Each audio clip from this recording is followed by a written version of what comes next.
Hi everyone, welcome to Echoes of Men, a safe space where men can open up, share their feelings and struggles, and have honest conversations with someone who's been through mental health challenges and continues to grow and learn every day. Here, your stories matter. We will learn from each other. Don't forget to follow and subscribe so you never miss an episode. This is your safe space. Hi Christian. Hi, Seth. Welcome to my podcast. Welcome to Echoes of Men. It's a pleasure to have you here, bro. It's a pleasure also to have someone from my industry Nice. because I never thought, that one of the first guests I was going to have was someone from my industry. And I'm really glad that you're here. My purpose was to start with people that I felt connected with. And I think from the first moment, I felt connected with you in a way. I don't know why. I remember when I came to Love one day, and I think I asked you, like, what do you think about Malta? And you told me Malta helped me to heal. I was so intrigued that, like, first off, you went to, like, a deep topic. It's And you true. didn't say, like, oh, yeah, weather's good, like, superficial answer. You went straight to, like, something more deep. And I love that. I love having those Nice. conversations. And to get that from the first moment I met you, And was it's, cool. and it's true. I mean, at the end, Malta left me healed. I mean, it helped me a lot in the process. I was like going through a really bad process in my life. And when I came here, I felt that finally I got like some time to breathe, to settle again, to stop, which is very important. Sometimes when in life, we don't stop. We're all the time running, just Autopilot. going. Yeah, autopilot. I need to do this. I need to do that. I need to do everything. And we don't allow ourselves to stop. And right now, that's what I tell people. When you stop, you fix, you repair. If you don't stop, that's it. You keep just going and you never know what's going on inside you. And it builds up. You have a build up of emotions you're avoiding. You leave it for another day, or maybe you're like only slightly aware of something and you avoid it because I'm busy. I have too much to do. To think of Exactly. myself, to think of what I feel, what I go through, my emotions, to stop for a few minutes every day and like reflect. How do you actually feel? What's your instinct? What's your gut telling you? Exactly. It's so easy to live without stopping and reflecting on Yeah, what you're doing. definitely. I think it's the easiest thing to do. You just let it be, It's more tough. Exactly. It's more tough to go through like what's going on in your mind. I was talking in one of my videos the other day about when you try to heal, when you're in the process of healing. Healing is super painful. My gosh, you never think about it, but it's super painful. It's like bleeding, but the physiological part of it, Exactly. like the emotional version of physically bleeding. True. It's cathartic. You cry, you go through periods where you're just down and excited.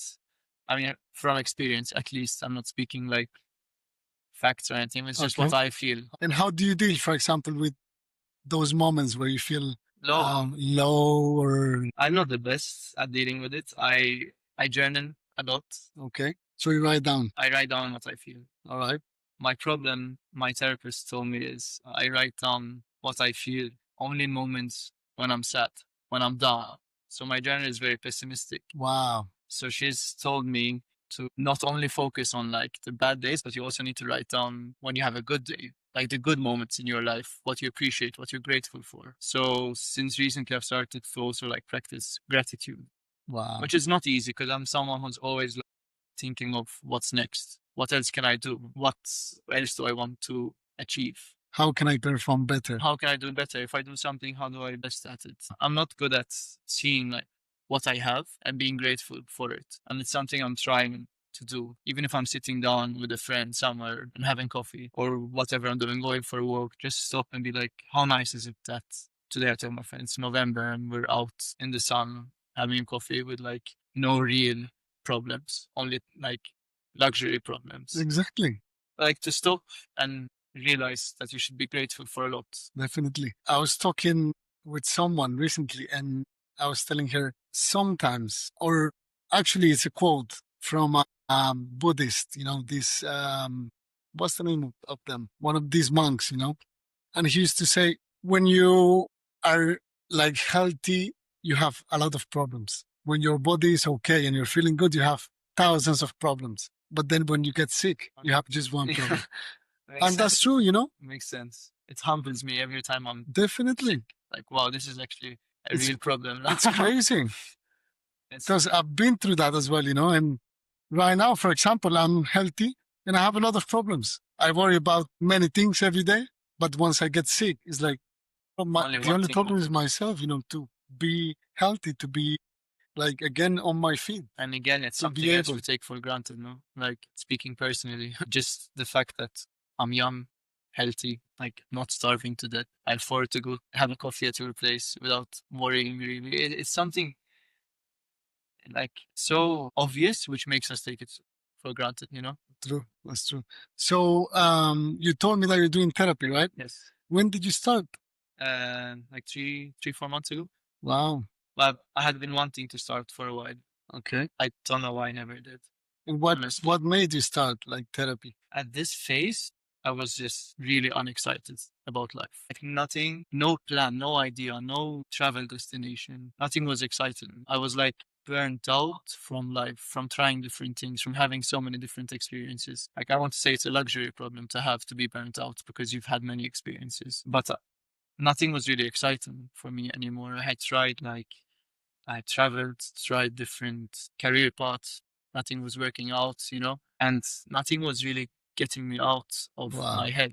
I was, at least, like I always kept on exercising, trying to get out, but not even that was enough. Where usually, like, I would exercise and feel good after. It's like boosted my mood. I feel like I was in like digging my own grave a bit. I was Okay. like, yeah, really, really down, really unexcited. That feeling is really bad. And I've been through it too. I went to my therapist, who I still like frequent nowadays, and I told her about this. And slowly, slowly, like I'm getting the energy, the excitement, the ambition back. Okay. And I think, honestly, I think coffee helped with that. Really? I think trying out like the barista career, something I've always thought of but never actually believed I would be a part of. I think it helped a lot. Like being, I think it's very special to like have people coming in the morning and It's amazing. seeing them come in with a smile, and you give them the usual order, and then they leave even probably with a bigger smile than when they came in. I really have instant gratification, instant fulfillment you get Okay. of serving people. And I think that's why I ended up, after like my previous career, which I studied for, trying to go for something with more fulfillment. And I can see it in hospitality. Okay. Hospitality is a very hard industry to work in. But I think coffee, from my point of view, I don't see coffee as hospitality. For me, it's different. People say catering, coffee is catering. Coffee is not catering. I think coffee is more passion, Yeah. even from the customers, we get passion. And in a way, coffee saved your life. Let's say, you don't need to be dying to say coffee saved your life. No, but But in a it way, definitely boosted my sense of self. Like and it gave you they motivation gave at me the end. motivation to be like, this is something I want to pursue. This is an area I want to focus more on. Okay. And what you said, catering isn't hospitality. I think, sorry, I don't know if I said catering or coffee isn't Coffee, hospitality. coffee, coffee is in Coffee hospitality. isn't hospitality. I think coffee nowadays is becoming like the idea of a cafe, the culture it brings is becoming a necessity in society where everything Really? is like commercial, fast paced.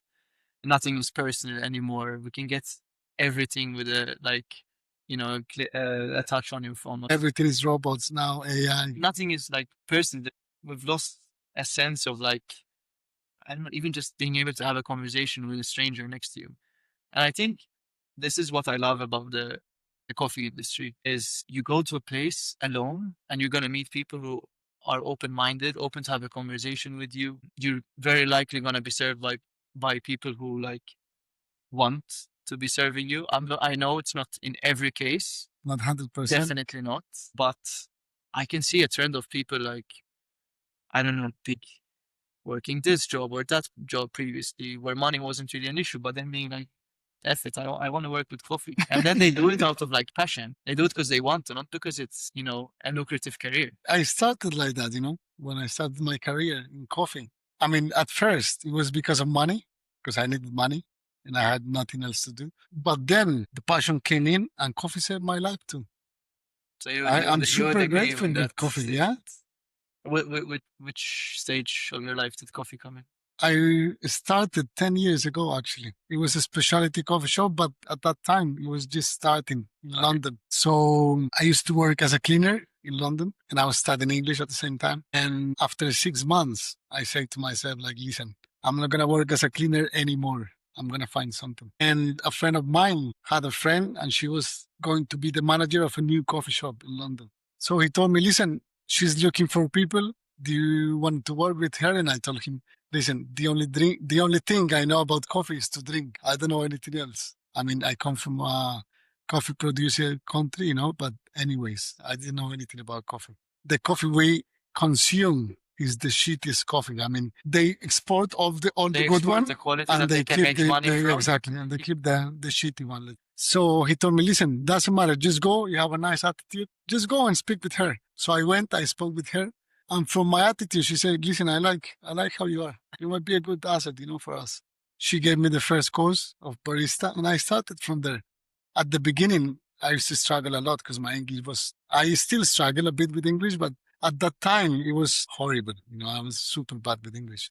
So I was taking wrong orders. I was giving wrong coffees. You had an extra layer of Exactly. challenges. Not Exactly. only But the job, but the language. anyways, Right. it saved my life. I started getting better money. My life improved, my quality of life. And I kept working with coffee like on and off, Okay. never like I dedicated my life to coffee 100%. I think I dedicated my life to coffee 100% 3 years ago when I came to Malta. Okay. So before that, it was something you would do It was on on and the off. side. I Okay. used to like it a lot, obviously, but it was on and off all the time. Like a hobby, which is also Exactly. I used to love the hobby. a job. It was amazing. That's how it started for me. Exactly. And it was like my safe place, Yeah. Coffee shops were my safe You mean place. being behind the bar? Being behind the being bar, us, being yeah. behind the bar. Okay. So every time something happened in my life, I used to go to England and work in coffee shop. Oh, wow. Okay. You It's know what I mean? shit, I need to go back there and be behind the Exactly. bar. And then one day I went to England to work with coffee again, but I was tired of England. So I was like, I'm going to go somewhere else. Okay. And I decided to come to Malta with some friends. And when I came here, I was like, I'm going to dedicate my life to coffee. And that's how I did it. And so far, it's been 3 years and a half, but I feel super grateful with coffee. Wow. Because it made me feel alive again. When you say coffee, when you say coffee saved my life, what's the first image that comes to mind? Any experience, any person you've met, like anything? What is it you love so much about coffee? I think what we were talking about before, human connection. Yeah. That's the most important thing for me. And that's what I'm doing this as well. This podcast is for men, obviously, but also to create that human connection that we lack between men. Yeah. And coffee, it connects people. It connects you with your colleagues. It connects you with your bosses. It connects you with your customers. And it's like a whole chain of people, Sometimes to yourself as well. Exactly. Giving yourself, having the luxury to take 5 minutes of your day with a cup of coffee without a phone or anything, no distraction, and just like thinking things through. That's another way. It's a ritual. Yes. Yeah. That's how it started for me. I do it here at home. When I'm off, I wake up in the morning, I make my filter coffee. And it's meditation. I see. Yeah. First of all, the making. Yes. And secondly, the taking, let's say. Yeah. I enjoy my coffee since I start making it.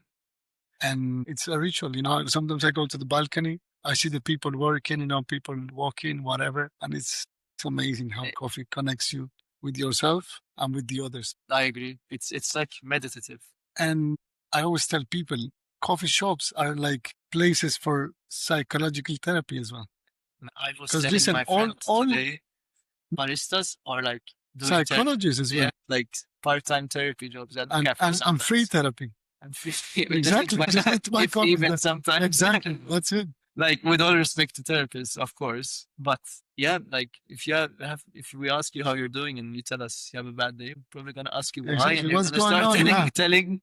telling us about it, and we're gonna listen. 'Cause- Exactly. It's like, what's going on? Tell me. Exactly. I will It's get not you tra- coffee so you're going to feel better. It's not And for sure, you transactional. start taking the coffee and you feel better. It's true. It's not transactional. That's Mhm. what I love about it as No. well. Like if you're in the right place with the right people, it's not transactional. Obviously, there are busy periods and customer will realize I can't really open up about my life in this particular moment. But personally, like, I've gone through phases where going, when I used to live in Amsterdam, there was this one place I would go to for a coffee every day before work, like every day, a ritual. And it's all because of this one barista. Wow. Because I go in, I haven't even gone in the shop, my drink is on the table. He greets me like I'm his friend, not like I'm his customer. He connects me with other people in the shop. Hey, Chris, you know Seb? Seb also works in coffee, and he would do something like that. And then all of a sudden, half an hour has passed. I've missed my gym workouts, and then I'm like, man, I need to go. Like an hour passed by like this, and it would make my day every day. And I remember like being in that shop, seeing him do his magic really as a barista, the satisfaction he would give me and the satisfaction I would see on other people's face when they leave the shop. I think that was like a moment where I was like, wow, this is something I want to do something similar to this. Yeah, something fulfilling. Something fulfilling, you know? Yeah, that's what I decided to move to coffee as well. And I think that's part of my therapy too, you know? Like, you mean the way I, for example, like visit a therapist, coffee for you has been like therapeutic. Definitely. I think because you also forget about yourself sometimes when you're in a cafe. Yes, I want to intervene. You're serving people, you're listening to people. If you're someone, I know you told me once you're a very anxious person, and I'm a very anxious person as well. But if you're listening to someone else, you kind of forget about what's going on in your mind. You turn off your mind and you listen to them and you serve them. You make sure they're having a good time, they're happy. And that's something else I love about like time just flows and I forget about all my anxiety. Sometimes I have really bad days, you know, and there's this one person, whoever it is, you know, who comes in and makes you forget about that. It's you know? true. You just like start thinking about something else, or you focus on their problem And not on and you yours. forget on It's true. about yours, you know. It's true. It's crazy. So you told me that you're very anxious. Yes, How do you deal with anxiety? not good at it. Getting better. I think sometimes I remind myself that nothing matters in a way. I'm sure people can take it from a negative aspect. Like, what do you mean nothing matters? But I personally feel like there is no deep purpose behind my existence. I can do whatever I want, obviously with limits, with obvious ones. But when you realize like I have the privilege to be free to do whatever I want, why should I be anxious about what people think, whether it's the right or wrong thing? I can't know from now if something is right or wrong. I need to try it to know. But to go back to your question, like realizing that it's not that deep, you just try, just go for it. Don't worry too much about what people think. That calms me down. Okay. Because I think anxiety for me comes as well from people's expectations of me. I think that's where a lot of my anxiety comes from. Being brought up, raised as someone with like lined up for what society thinks is like a measure of success, but then going against it and trying to be successful on my own terms, not in a way which I should feel like I should be doing. That has helped a lot. But I think being someone with potential raised in a family where money was always an issue, I'm not going to say that I never had food on the table, not at all. I guess average middle class upbringing, but money was a huge topic in our family. So I was always very, very money focused. Like I need to get a career which will earn me money. And I also had the intelligence to match the ambition I had to like go and study, get a degree, get a good job straight after I graduated. And then 2 years down the line, within that career, I realized, okay, money does solve some problems.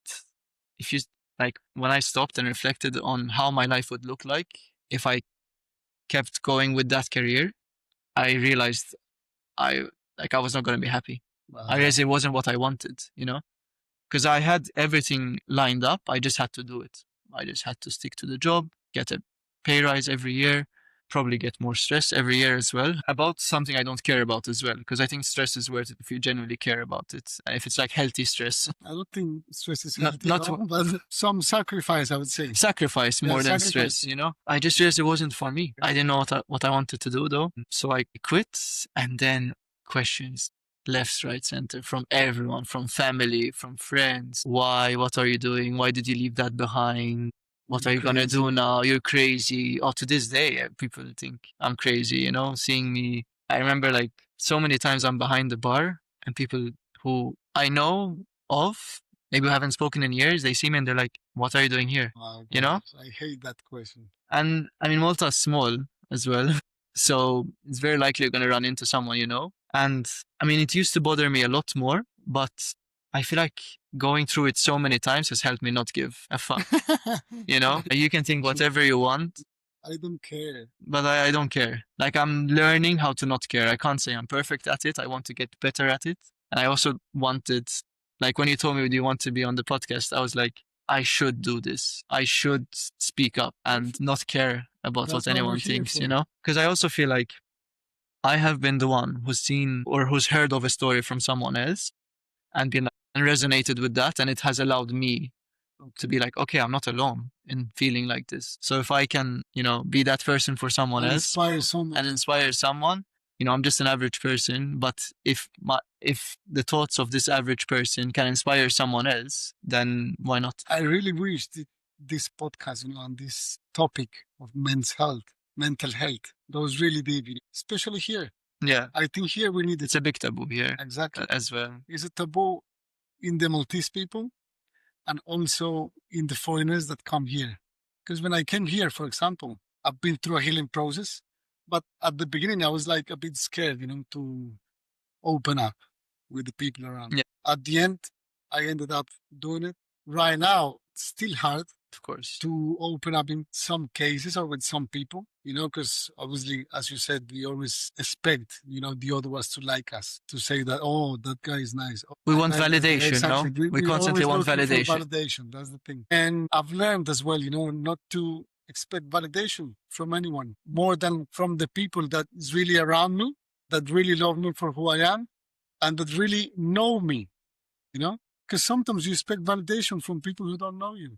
I'm on that phase right now. Exactly. Learning that it's okay to not have validation from everyone. True. Like, it doesn't matter if what matters is that the people I care about For understand example, me. if you have a partner that you really love and that person loves you back, you want validation from that person and you need it Of course. to have a healthy relationship. Of course. Sometimes from your parents, you don't need the validation, but you still expect, some validation from them.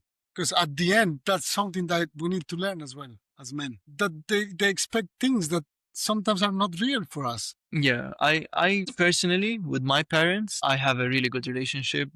By time, they've started to understand me a lot, much more than maybe I could have even expected. And I'm really grateful for that. The only thing that they want from me is that I'm happy. Amazing. Like, happy and to where I have control, healthy. I think that's a huge help. And it's helped me a lot to do what I'm doing. Of the healing process as well. I'm very grateful. I have a relationship with my parents like I have with friends, I tell them everything, I'm open. And yeah, it's been a huge help to have their validation. I don't think I could do this without them. Because it doesn't happen. Not often, no. Not often, no, definitely. Not at all. At first, when I told my parents, like, listen, I don't want to continue, that was like, what the fuck are you doing, man? Yeah. Coffee, baristas are like nothing, Because baristas are so undervalued. I posted some photos recently about it. They don't appreciate our profession. No, yet everyone enjoys going to a place where there is a nice barista serving you. Baristas, but you don't appreciate them. It's like, yeah, you don't pay them well. You don't care about them. When you go to a coffee shop, you don't say hello to them. Yeah. You have no kindness to them. So it's like our profession is still, growing in that sense. And I think that's one of my purpose as well, to make this profession look like a stable professional, like a valuable profession. I can see a shift. We study, we struggle, we go to courses, we try to learn every day, we learn from our colleagues as well. We try to do many things, to improve ourselves. And people don't see that. It's very versatile. Especially in specialty coffee, If you see other types of coffee shops where they sell, commercial and you don't need a barista, just someone who puts the coffee and that's it. It's different. But in our industry, in specialty coffee, we really work on that, and that should be appreciated. I can see a bit of a shift though. Yeah, definitely. To be honest. It's grown.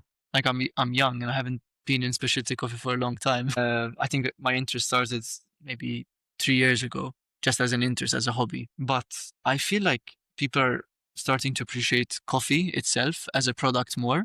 which I feel has led to appreciating the person explaining it to you even more. I see people coming in with enthusiasm, asking me like, what does geisha mean? You know, what is a variety? And I give them an analogy with like, I don't know, apples and different varieties of apples. And I tell them now, you know, look at that, but within coffee, I can see more appreciation towards it. More interest as well. And more interest as well. Exactly. Why am I drinking? What is this? Yeah, but I think this should be like the case for everything, not only coffee. Like, where's my where are my vegetables coming from? Exactly. You know, what am I eating? What am I drinking in general? There was like a trend on that as well, you know, with the organic products and Yeah. stuff.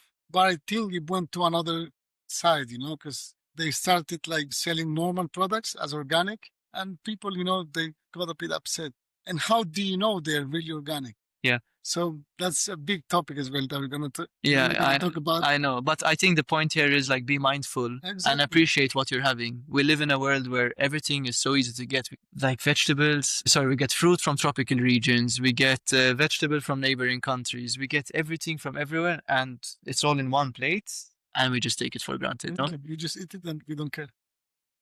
And I love to see people, you know, that when they're eating is like a ritual. like savoring it, you know? Gosh, this is amazing. Exactly. I love that. I don't do it personally. I like it. Yeah, I think it's It should- important to be mindful. Yeah. I do it with coffee, but not with food. Not with It food. should be Maybe food is more functional for you. exactly. And then I can understand why, like, if you have like a busy life and sometimes you just eat quickly because you need Yeah. fuel, I get it. True. I learned how to eat in 10 minutes. Yes, Especially for our profession, I know. where sometimes we need to eat super quick and we don't enjoy our eating. I know. We just eat it to get Most- some fuel and that's it. Most days I don't eat because sometimes I'm like, I'd rather not eat than eat in a rush.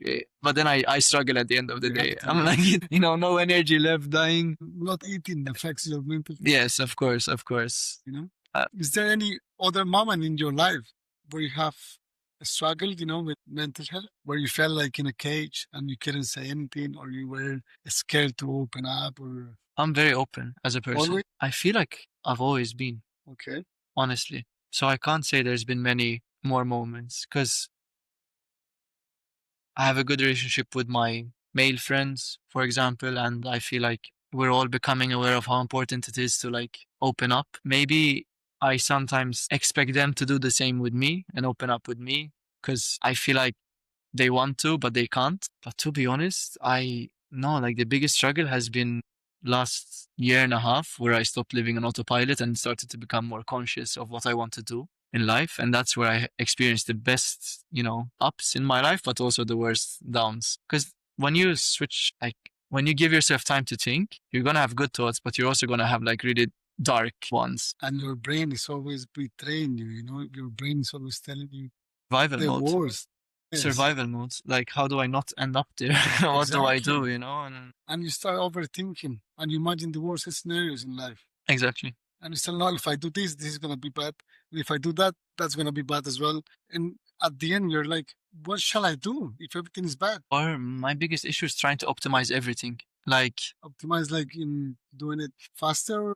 for example, better? like how do I, yeah, faster, better, instantly. I want things now. I can't wait. I don't have patience. I think that comes from this generation as well. I guess like We want everything now. we want everything now. There are some things that we can get now, but some others that we need to wait for. Maybe also like constant comparison, I guess, whether it's with people you know, whether it's with a video you see on social media. Social media fucks us up Man, like in that way. it romanticizes everything sometimes. So, It's like I'm glad I've experienced firsthand, for example, the difference between working in a kitchen as social media portrays it and being in a kitchen, actually being in the kitchen.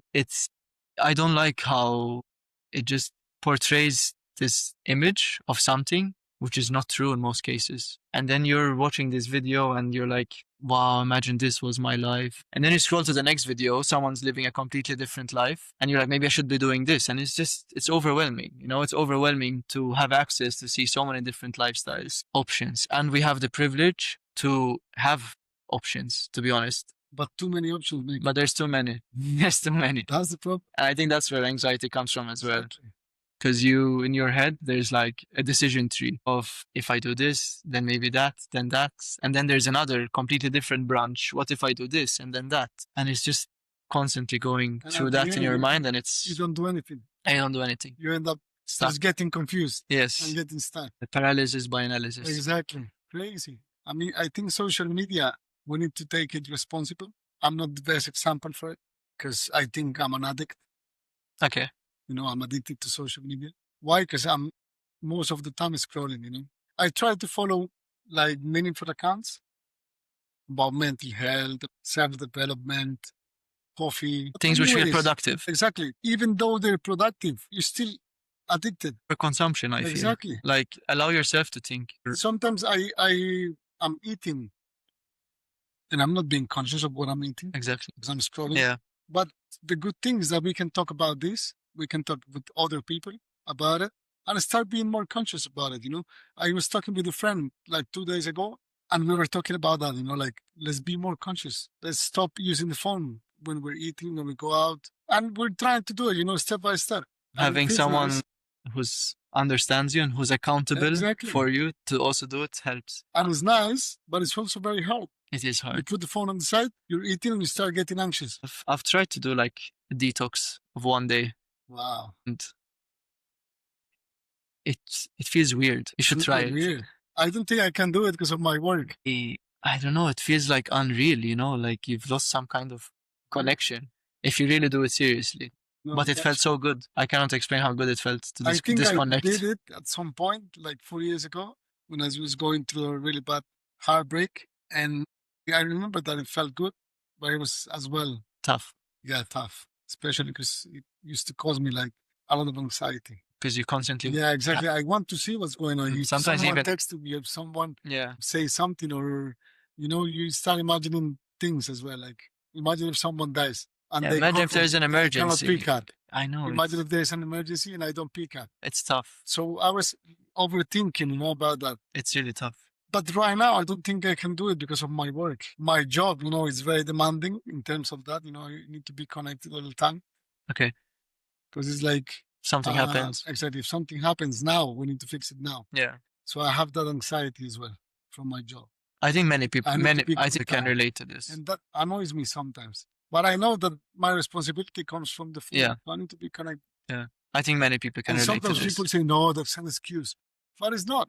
If I don't answer something important, I might have problems. If it's expected from you to answer, then yes. Yeah. It's crazy. We want to give some advice to the people that is watching us. Don't be scared to open up to your friends. Start with your friends. Start with someone in your circle, close circle. If you have a bad day, tell them. And yeah, just don't be scared. It gets easier. But once you start doing it, you get better at it. You get comfortable with it. And then you can start doing it to a stranger on the road. This is like a sport at the end. When you start, you're pretty bad at it. And you practice. And then you start practicing it and you get better. So you can say whatever you want. You start learning how to say no, which is very important. Yeah, you know? You start learning how to, I don't know, just even say, listen, I'm sad. I want to cry. Or you start letting yourself cry. Honestly, sometimes without feeling bad. I just like burst out crying. I'm home. Do you feel bad to cry in public? In public, I don't think I can physically. I don't think it comes out. Maybe with a person I'm very comfortable with, but that's as public as I can get. I'd prefer to do it in private. And I enjoy doing it, to be honest. Okay. I really like. But you allow it's healing. Yes, I do. Sometimes it feels like I just want to do it. I do it and I feel better. Amazing. Yeah. I think I'm also a person who feels a lot. I'm very emotional. I go by emotions with friends, with what I do, like in the moment. I go a lot by emotion. I relate to that. Like maybe more emotional over rational in my case, to be honest. But do you stop when you're feeling so emotional? Like to think issues? I think I allow myself to go with it. I allow myself to go with it. Because sometimes, you know, we do things from emotion that are not very good for us. Yeah. And I've learned that as well. And maybe you say something you didn't want to say. Because I'm very emotional too. Yeah. With time, and obviously with psychological therapy, psychotherapy, I learned how to feel more, but how to stop, breathe, and then act. Not from the emotion, but from the... You mean listening. Be more rational? Yes. Because being emotional is amazing, because I'm super emotional. But I learned, that sometimes we need to stop a bit the emotion, because it could be something super good, but it could be something very bad as well. Not getting carried away is what I'm trying to do. Don't let Like, you go. I'm super impulsive. I go a lot by instinct, and I think I can trust my instinct Okay. well. I'm very confident when I do things, when I take a decision. But I'm learning to be like, okay, that was maybe just a euphoric moment I had, sorry, and I stop, I think about something, and I'm like, no, actually, thinking about it, not a good idea. Yes. But it's tough because I love being emotional. I think being emotional is what allows you to live. It's Yeah. what allows you to like go through life, but living it, not And just love is experiencing nice when it. you can accept it. Yeah, Being emotional is not well seen to society. especially for men. Exactly. Especially for men. Yeah, women, they can be emotional. They can cry. They can shout. I mean, not in a bad way, but they can let themselves, open. Boom. And for us, it's normal. For everyone, it's normal.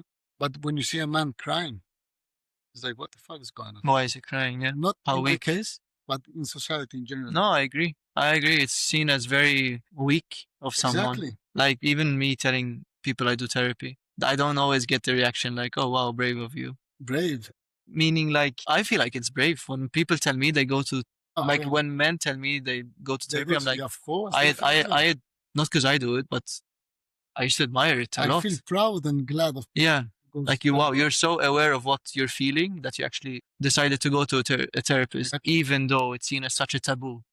For example, I'm still trying to introduce my dad Okay. to psychotherapy. Do you go to therapy? Sorry to Yeah, interrupt. Okay. Because I never asked you. I've been going to therapy for, I think, since 2015. Has it helped? I mean, I'm assuming you would have quit. It's been 10 years. A lot. What? I think I'm a better human now, not for out there, but for myself. I feel proud of myself because I've been through a lot as well in life. And the fact that I've been through a lot, it's like through a lot of bad things. And I never changed my essence. I was always a good guy, and I'm still a good guy. You didn't change yourself. Exactly. I Like, didn't change myself. That allowed me to be who I am, to still be, to still be capable to love, Mhm. to still be kind, to still be good with others. Obviously, sometimes I have my bad we all days do. We all do. where I cannot see and when I don't want to see anyone, Yeah. when I just want to go into my room and close it and don't see Yeah. anyone, don't talk to anyone. Yeah. But like I try in my daily life to be very kind with others, to smile at people, to make them feel important. There is a quote that I really like, and is that if you see something good in a person, tell them. Maybe it's a kind gesture that they're looking for, or it's a kind word that they would like to hear, and you're making their day better. And honestly, when you sometimes like being generous with words, with actions, whatever, it's an egoistic act because it makes you feel better. Exactly. And if I give you a compliment and you react in a real nice way, I'm probably gonna feel good about myself that I managed to make you feel good. So it's like a win-win. I tell you something nice, I get a good reaction out of it from you, and I feel better that I made. Yeah, it's a give and take. Like kind We of goes shouldn't do both it ways, you exactly. know, You shouldn't do it with that intention. with that But we, intention. Yeah, but it's subconscious, you know. yeah, definitely. It's not. That's not the reason why it would be And at the happening. end, it goes to our validation as well, to that validation that we're looking for. You mean like the reaction you get from Yeah, the someone? reaction Yeah. is like as well validation for yourself. Yeah. Which is not bad, No, but just by saying that, you can make someone's day better. it's true. Yeah, and I practice it a lot in the coffee shop.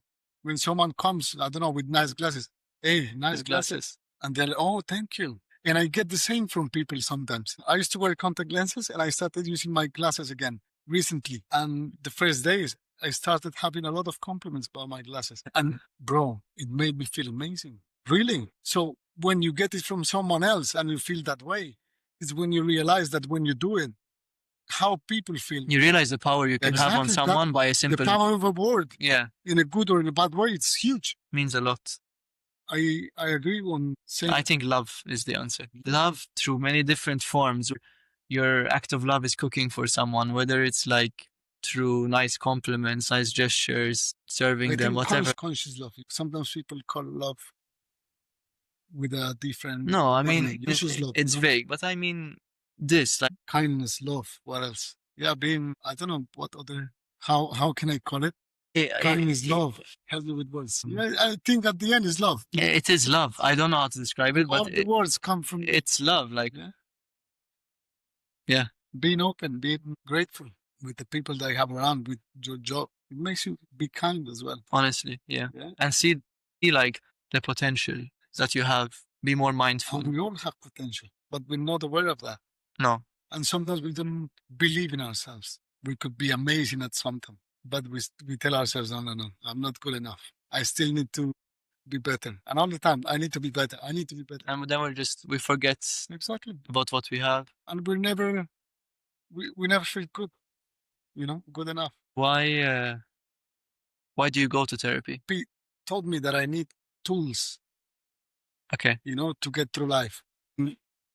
Until those tools come from therapy, Therapy tells me a lot about those tools that I need in my life, and not tools, physical tools. No, I get it. Like But someone telling you to. exactly. For example, how to deal with anxiety. If I'm anxious, I have a tool how to deal with it. Okay. And the tool is which one? You breathe. That's an amazing tool that you have, I'm feeling overwhelmed. How can I deal with this? Go to the problem. Why are you feeling overwhelmed about? And is it something that you can control? Yes or not? And usually we cannot control that.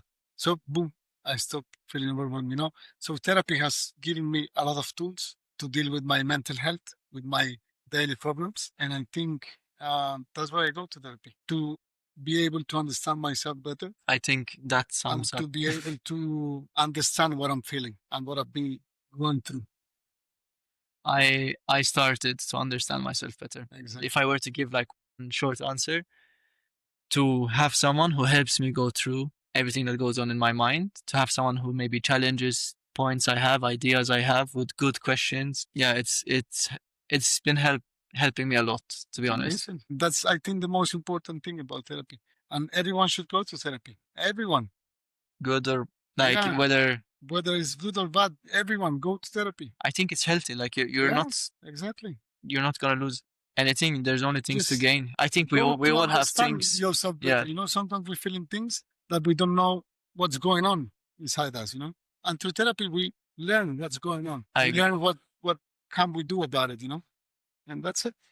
To be honest, on this topic, there was a time where I wanted to study to become a therapist. Like I thought of changing careers completely. But working within coffee, working as a barista, sometimes I feel like I get that fulfillment. People are coming in and I make my best effort to like make them go out a happier person. It's been giving me like that satisfaction. I think that's all the joy we need from our job. How And sometimes powerful, no? Like just that small chat, between making a coffee and serving someone gives them what they need and gives you what you need for your day. And maybe we take it for granted being behind the bar, but for them, maybe they're not going to speak to someone else and have a meaningful conversation for the rest of their day. And sometimes they go. And we have it with And multiple you're not persons, there. people after. Yeah, And they feel bad. it's true. It happens to me, all the time. Customers send Where are me, you? listen, where are you? Or I've been It's away true. for 5-6 days. Where are you? Are you okay? Are you still working at Love? Things like that, Yeah. And I think that's what makes me love this profession. That whatever is going on in a day, when I have a good chat, when I have a good connection with someone, just one person I need a day to have that good connection with. And that for me is enough. That makes my day. I remember you telling me this. Yeah. I just need one person to connect with every day, even if it's about coffee or even if it's not about coffee. That's all I need to make my day better. And I'm grateful for that. I think it's so powerful that Exactly. we get to have this connection with people. I think we can change society through coffee and through our coffee shop. Interesting. Interesting. Yeah, I think we're already changing it though. Yeah, definitely. I've been the person whose life has been changed by having it. We Like a still good have a lot to good work on. cafe, a good barista to visit. We still have a lot to work on, but we will change. I think Especially that part of human connection. I think we're getting there. we're lacking now. One coffee bean at a time. And this podcast will be sponsored by the coffee culture too. Can you speak more about the coffee culture? That's something that I will speak in the future. Okay. No So, bro, spoilers. Thank you very much, It's sir. a pleasure for me to have you here. Thank you for coming. Thank you for your time, which is the most precious thing you have. I'm very grateful for this moment, for this conversation. If you have anyone who might be interested in this podcast, they're welcome here. Guys, you're all welcome to come to the egos of men. And that's all for today. Thank you, Ron, sir. It feel was a free to say pleasure. Thank you so much.